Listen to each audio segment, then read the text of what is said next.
इसीलिए जो लोग इस बात का सपना देख रहे हैं कि अगले साल प्रधानमंत्री जी संभवतः लाल किले की प्राचीर से तिरंगा नहीं फहराएंगे, वो कहीं ना कहीं अपनी घबराहट को छुपाते हैं। चिंता है उन्हें कि अगले चुनाव तक क्या उनका गठबंधन टिक पाएगा।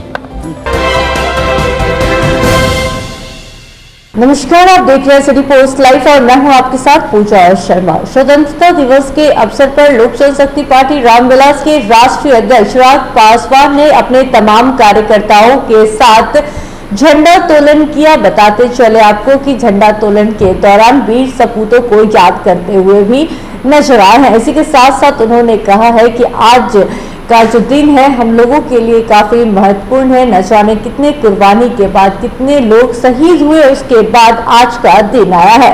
इसी के साथ साथ बताते चले आपको कि तिरंगा फहराए जाने के बाद चिराग पासवान ने मुख्यमंत्री नीतीश कुमार पर निशाना साधा है और साफ तौर पर ये कहते हुए नजर आए हैं कि दूसरे की कृपा से मुख्यमंत्री आज भी झंडा फहरा रहे हैं। इसी के साथ साथ उन्होंने कहा कि वो वही गांधी मैदान से झंडा फहरा रहे हैं जहां से उन्होंने वादा किया था कि रोजगार देंगे, 10 लाख नौकरियां देंगे, 10 लाख युवाओं को रोजगार दिया जाएगा। कहां गए उनके सारे वादे? काफी गुस्से में नजर आ रहे चिराग पासवान। क्या कुछ कहते हुए नजर आ रहे हैं, पहले आपको हम वो सुनाते हैं। सर्वप्रथम मैं देशवासियों को और बिहार के मेरे तमाम साथियों को स्वतंत्रता दिवस की ढेर सारी शुभकामनाएं और बधाई देता हूं। आज के दिन जरूरी है आज़ादी के इस महत्व को समझना। कितने बलिदान के बाद, कितने त्याग के बाद हम लोगों को आज़ादी मिली है, ये मौजूदा पीढ़ी को समझने की ज़रूरत है। 75 साल हो गए देश को आज़ाद हुए। संभवतः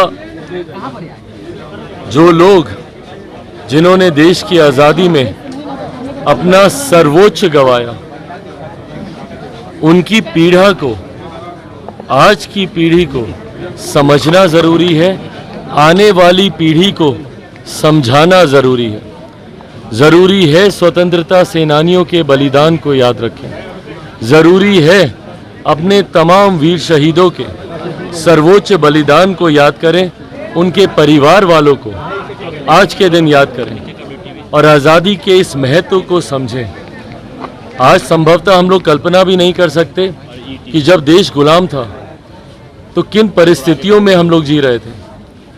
आज एक आज़ाद भारत में जब हम लोग सांस लेते हैं तो उसके महत्व को हमेशा अपने दिमाग में, अपने दिल में समझने की हम लोग को ज़रूरत है।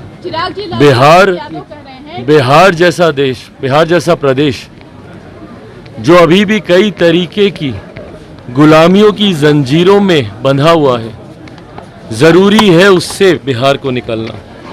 अपराध की जंजीरें हों, भ्रष्टाचार की हो या जातीयता की हो, जिसकी वजह से आज़ादी के 75 साल के बाद भी जहां भारत के बाकी देश, बाकी प्रदेश तीव्र गति से विकास की राह पर आगे बढ़े, हमारा प्रदेश उस तरीके से नहीं आगे बढ़ पाया। ऐसे में जब आज से अमृत काल शुरू हो रहा है, अगले 25 साल एक विकसित भारत के निर्माण में हर राज्य, हर व्यक्ति अपना योगदान देगा। ऐसे में बिहार भी मजबूती से अपना योगदान दे।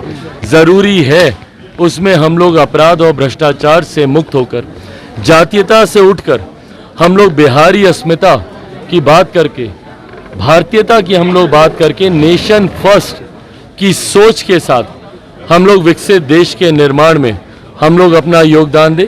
यही उम्मीद मैं भारतवासियों से और देशवासियों से और बिहार के लोगों से करता हूँ। प्रधानमंत्री जी ने लाल किले की प्राचीर से जिस तरीके से अगले साल पुनः तिरंगा फहराने की उन्होंने बात कही है, ये विश्वास देश की जनता ही उन्हें देती है। देश की जनता ने 2 बार उन्हें देश के प्रधानमंत्री के तौर पर चुना। 2014 से बड़ा जनादेश 2019 में मिला। और इस बात में कहीं कोई संदेह नहीं है कि 2019 से बड़ा जनादेश हम लोग को 2024 में मिलेगा। आज जिस नए लक्ष्य का जिक्र प्रधानमंत्री जी ने किया, जिस विकसित भारत के निर्माण की सोच प्रधानमंत्री जी ने लाल किला की प्राचीर से दिखाई है, उस सोच को पूरा करने के लिए एक मजबूत नेतृत्व की जरूरत है, जो कम से कम महागठबंधन या विपक्षी दलों का जो गठबंधन है उनके पास तो नहीं है। इस सोच को अगर कोई पूरा कर सकता है तो वो मौजूदा प्रधानमंत्री आदरणीय नरेंद्र मोदी जी ही पूरा कर सकते हैं। आज दुनिया में जब देश एक मजबूत अर्थव्यवस्था के तौर पर उभर रहा है, 10वें 11वें 12वें पायदान पर हम लोग संघर्ष करते थे, आज प्रधानमंत्री जी की वजह से देश की 5वीं सबसे मजबूत अर्थव्यवस्था भारत बना है। अगले साल अगली बार जब हम लोग चुनाव में जाएंगे 2024 के बाद, 2029 के चुनाव से पहले देश की तीसरी सबसे मजबूत अर्थव्यवस्था, 3rd लार्जेस्ट इकोनॉमी के तौर पर देश की पहचान होगी। इन तमाम कार्यों का ही परिणाम है कि देश की जनता का विश्वास प्रधानमंत्री जी पर चुनाव दर चुनाव बढ़ता जा रहा है। इसीलिए जो लोग इस बात का सपना देख रहे हैं कि अगले साल प्रधानमंत्री जी संभवतः लाल किले की प्राचीर से तिरंगा नहीं फहराएंगे, वो कहीं ना कहीं अपनी घबराहट को छुपाते हैं। चिंता है उन्हें कि अगले चुनाव तक क्या उनका गठबंधन टिक पाएगा, क्या अगले चुनाव से पहले ही वो गठबंधन टूट के परिणाम के तौर पर चुनाव में, मध्यवर्ती चुनाव की ओर क्या हम लोग को अग्रसर होना पड़ेगा। तो चिंता उनकी अपने गठबंधन को लेकर है, अपने मुख्यमंत्री पर अविश्वास को लेकर है। इसीलिए उंगलियां दूसरों पर उठती हैं, और जब दूसरों पर उठती हैं तो कई उंगलियां आपकी तरफ भी मुड़ती हैं। ये वही झुकाव है जिससे महागठबंधन के लोग डरे हुए हैं।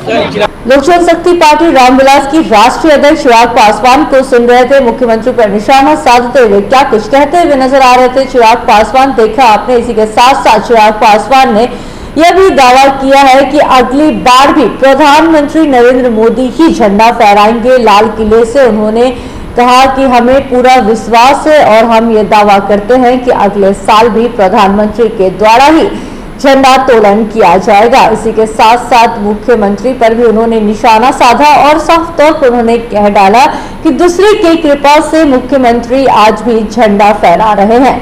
इसी के साथ साथ क्या कुछ कहते हुए नजर आ रहे थे चिराग पासवान, सुना आपने। तो फिलहाल के इस खबर में बस इतना ही। तमाम छोटी बड़ी जानकारी के लिए बने रहे सिटी पोस्ट लाइव के साथ। इस वीडियो को लाइक करें, शेयर करें और चैनल को सब्सक्राइब करना ना भूलें। धन्यवाद।